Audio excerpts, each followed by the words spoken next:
Tô aqui na minha cobertura e esse foi o resultado de hoje, R$ 15 mil. Eu fiz questão de ir ao banco e pegar em espécie só para vocês terem noção. Já vou te adiantar que eu não sei gravar vídeos e esse provavelmente já vai estar todo cortado.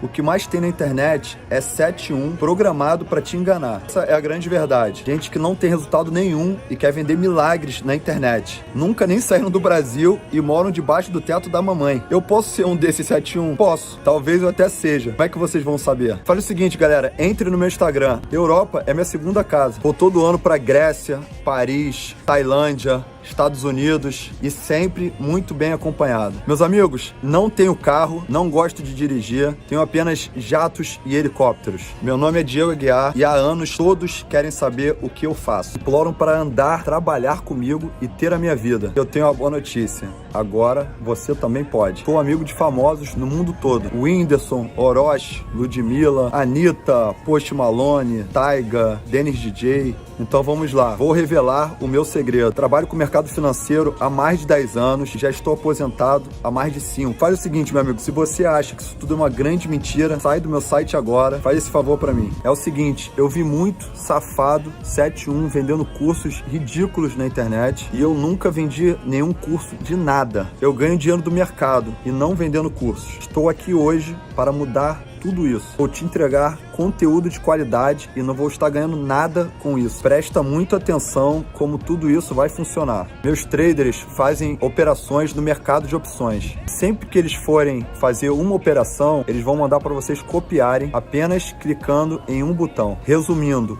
você vai ter o resultado de um profissional mesmo sem entender nada. Eu sou multimilionário e copio todos esses sinais. E como você vai saber se isso funciona, se é verdade ou não? Muito fácil, basta comprar agora, o preço é ridículo. Como eu disse, eu não ganho nada, o dinheiro vai todo para minha equipe. E se você não gostar, não tem problema. Pede o dinheiro de volta que eu devolvo na mesma hora. Já me alonguei muito, então clica no botão agora. Caso ele esteja funcionando, significa que ainda tem vaga. Se não estiver funcionando, me manda uma mensagem no Instagram. Lembrando sempre, a prioridade são minhas amiguinhas. Te vejo no meu curso ou nas melhores festas do mundo. Corinthians não brigar até o final para se classificar para a próxima fase.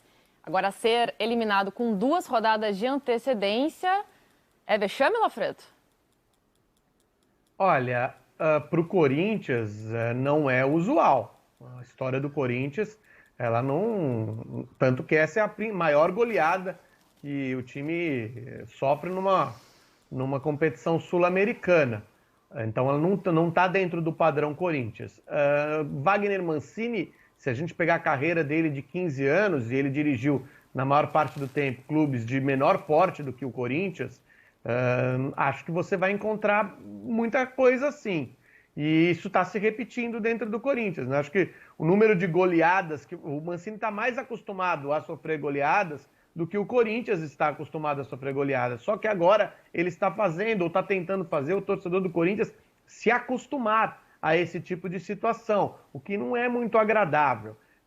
Acho que há uma diferença muito grande do time do Peñarol para o time do Corinthians, principalmente essa equipe que esteve ontem. Acho que o Peñarol realmente é um bom time, que está na Copa Sul-Americana também por acaso.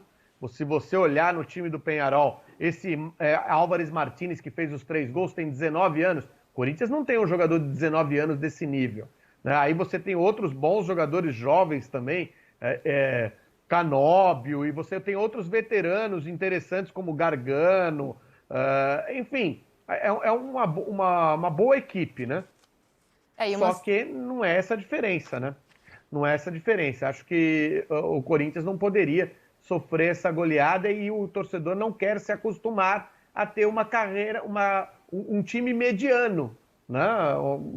É um momento que o Corinthians está passando uma situação difícil, e talvez a goleada não reflita realmente a temporada, mas a temporada não é tão boa assim. Na Copa Sul-Americana o Corinthians foi mal contra o River Plate do Paraguai também, não só contra o Peñarol, que é uma boa equipe. O Corinthians sofreu para passar pelo Retrô na Copa do Brasil e também não fez partidas tão brilhantes assim no Campeonato Paulista, embora esteja na semifinal. Então temos que avaliar que ontem eu acho que foi realmente um ponto fora da curva, só que esses pontos fora da curva têm se repetido sob o comando do Wagner Mancini, mas também não dá para dizer que a situação é muito melhor do que isso, não. Mas justamente sobre essa declaração do Mancini, Cereto, do ponto fora da curva. Ontem foi um jogo com um ponto fora da curva, um acidente de percurso, mas espera aí.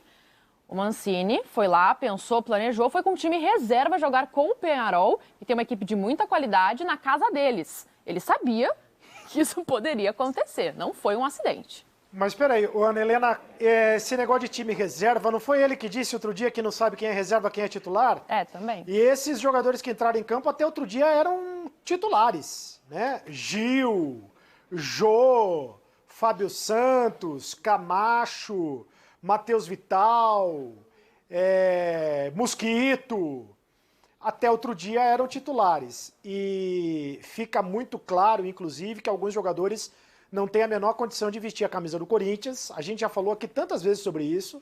Outros jogadores estão jogando a história no lixo, estão passando vergonha. O Jô, eu fico muito triste, porque eu vi o Jô começar no Corinthians, né? Eu era repórter na época em que o Jô começou no Corinthians com 16 anos. É um dos maiores ídolos da história do Corinthians e está passando vergonha nesse momento. O Gil também é um dos maiores ídolos da história do Corinthians. Está passando vergonha nesse momento. O Fábio Santos está passando vergonha nesse momento.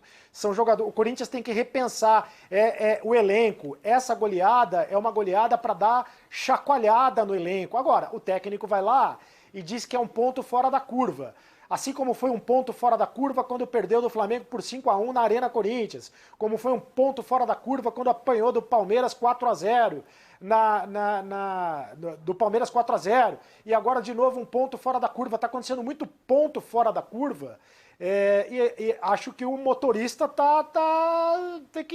tem que também passar por uma reciclagem, porque o carro tá tendo muito acidente de percurso e o carro não está conseguindo... Tá saindo da estrada na hora da curva. Olha, é muito vexatório o Corinthians, numa fase de classificação de Copa Sul-Americana, que é a segunda divisão da Libertadores, ser eliminado a 2 rodadas para terminar a fase de classificação. E o Corinthians hoje está atrás do River Plate do Paraguai, que é um dos lanternas, ou está nas últimas posições do campeonato paraguaio. Agora, só para fechar, o Peñarol é muito bom time, tá? Não sei porque o Peñarol está disputando a Libertadores. Dessas coisas, né, Lofredo, que não dá para explicar. Porque o Rentistas, que é horroroso, está disputando a Libertadores, e o Peñarol, que é muito melhor do que muitos times que estão disputando a Libertadores, o Peñarol está disputando a Sul-Americana. Agora, é bom time, mas não é um time para ganhar de 4 do Corinthians. E outro detalhe... E aí... Segue, Lofredo.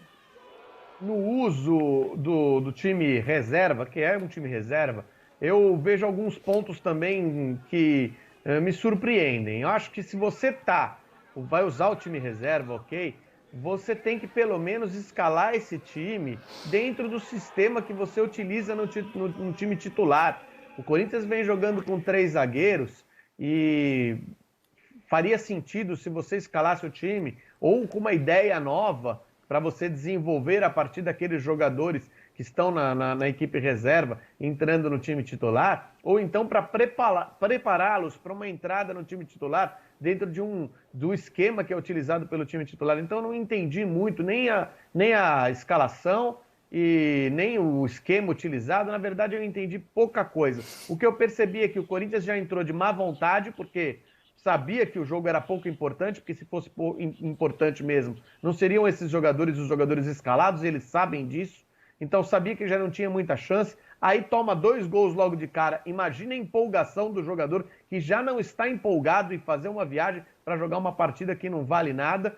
E aí foi se esfacelando ao longo do jogo. Alguns entraram ali para tentar mostrar alguma coisa, mas o time foi se esfacelando e ficou bem claro que ia tomar uma goleada. Ainda no final do primeiro tempo já estava claro que ia tomar uma goleada. E só mais um detalhe para a gente deixar claro o quanto a Conmebol não se importa com nada, tá?